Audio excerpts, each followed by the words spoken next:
बिस्मिल्लाहिर्रहमानिर्रहीम अल्हम्दुलिल्लाहि रब्बिल आलमीन वल आक़िबतु लिल मुत्तक़ीन वस्सलातु वस्सलामु अला अशरफिल अंबियाइ वल मुरसलीन व अला आलिहि तय्यिबीन अत्ताहिरीन व अस्हाबिहिल अकरमीन व औलियाए उम्मतिहि अजमईन अम्मा बाद। मुअज़्ज़ज़ सामीईन व नाज़रीन इकराम, सियरुल अख़्ताब ख़ाजगान चिश्त अहले बहिश्त का तज़किरा ज़िक्र मुबारक, जिसका सिलसिलेवार बयान आप समाअत फरमा रहे हैं। आज की जो नशिस्त है ये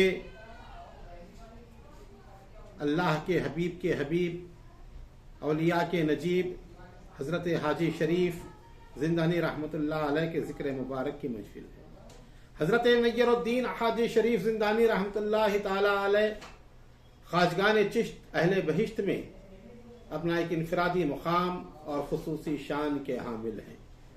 आपको उलमा इकराम और सूफिया में बहुत बुलंद व बाला मुकाम हासिल है। उम्दतुल उलमा, ज़ुहदुल सुहला, मुत्तक़ी कामिल, आबिद आमिल, बहरे वफा, काने सफ़ा और मुहिब्बुल फ़ुक़रा आपके अलक़ाब हैं। आपको खिरक़ाए इरादत हज़रत ख्वाजा क़ुतबुद्दीन मौदूद चिश्ती रहमतुल्लाहि ताला अलैह से हासिल हुआ और आपने 120 साल की तवील उम्र पाई। 14 साल की उम्र मुबारक से लेकर आखिर वक्त तक हमेशा बावजू रहे। हादिस मुबारका में बेइंतहा फजीलतें इसकी बयान हुई। हुज़ूर पाक सरवर आलम सल्लल्लाहु अलैहि वसल्लम ने हुज़ूर से रहने की बड़ी ताकीद फरमाई। सूफिया इकराम के पास पहला मरहला यही है कि हमेशा हुज़ूर से रहें। तो आपने तकरीबन अपनी पूरी उम्र बावजू गुजारी और आपने अपनी तमाम जिंदगी रियासत और मुजाहिदे में गुजारी और रोजाना आप 100 रकात शुक्राना अदा फरमाते। आपका ख्याल था कि जब फ़िक्र फाखा अंबिया और औलिया का तरीक़ा रहा है, फिर अगर बेचारे हाजी को यह नेमत अल्लाह से अता हुई है तो क्यों ना इस पर खुश हो और सजदा शुक्र बजा लाए।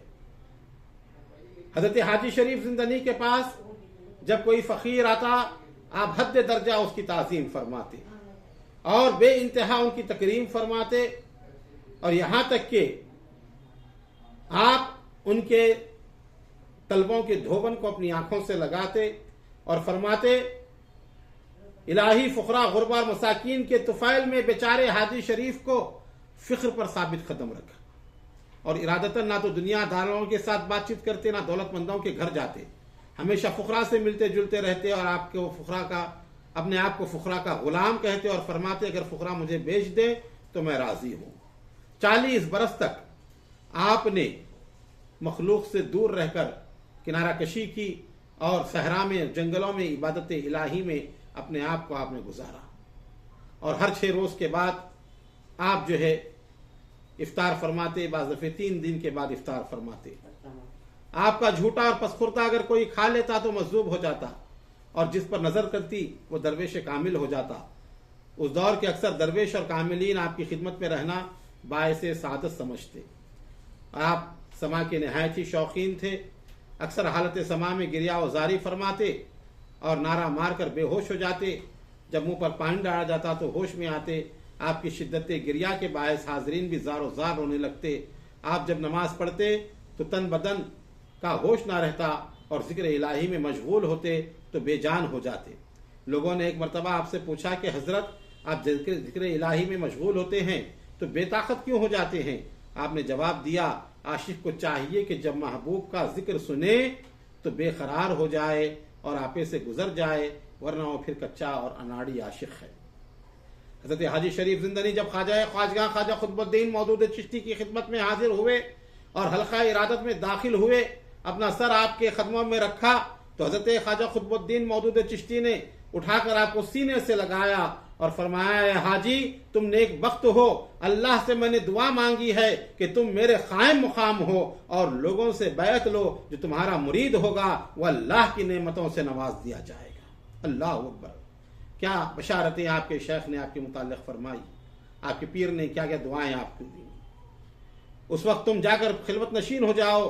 हाजी शरीफ जिंदनी ने तकमील हुक्म में खिलवत नशीनी इख्तियार की।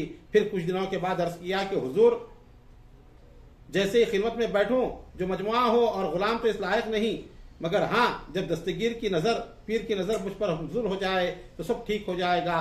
तब मखदूम हाजी शरीफ जिंदनी को खुतबुद्दीन मौदूद चिश्ती ने इसमें आज़म की तलखीन फरमाई, जो सिलसिला बसीना आपके पास चला आ रहा था, जिसके पढ़ते ही तमाम इल्म लदुन्नी आप पर मुनकशिफ हो गया और तमाम दीनी उलूम से आगाही हो गई। फिर हज़रत मखदूम हाजी शरीफ जिंदनी को खुतबुद्दीन मौदूद चिश्ती ने खिरखा मुबारक जो है पहनाया और फरमाया, हाजी शरीफ, जो शख्स हजरत मोहम्मद सल्लल्लाहु अलैहि वसल्लम और हमारे पीरों की जगह पर बैठेगा वो हरगिज जाहिल नहीं रहेगा, इल्म लदुन्नी उस पर मुनकशिफ हो जाएगा और उसको गैब से हिदायत मिलती रहेंगी। फिर खिरखा जो कम्मल का था उनको पहनाकर खिलाफत अता की और अपना कायम मुकाम बनाया। फिर दोनों हाथ उठाकर दुआ की कि इलाही, हाजी शरीफ दरविशी के लायक है, क्योंकि वो किसी वक्त भी तेरी याद से गाफिल नहीं रहता। गैब से आवाज आई, हाजी हमारा दोस्त है और हम उससे राजी हैं। फिर हाजी शरीफ जिंदनी खिलवत में बैठ गए और इबादत इलाही और जिक्र में मशगूल हो गए। तो गैब से आवाज आई कि ऐ हाजी, ये खिरखा तुझको मुबारक हो, इसकी बरकत से मैंने तुझको बख्श दिया और अपने मकबूल बंदों में शामिल फरमा लिया। तो ये जो है आपकी जो है अजमत व बुजुर्गी और आपकी शान थी। अल्लाह ताला ने जो है ऐसा बुलंद बाला मुकाम आपको अता फरमाया। समा के मुताल्लिक़ और उसके बाद गुरबा के पास आपका कैसा मामला सलूक रहा, उसके बारे में जो है चंद बातें हैं इंशाअल्लाह ताला आगे बयान की जाएंगी। अल्लाह ताला हम तमाम को अज़ीमुल मर्तबत खाजगान की तरीक़े पर चलने की तौफ़ीक़ अता फरमाए। आमीन सुम्मा आमीन।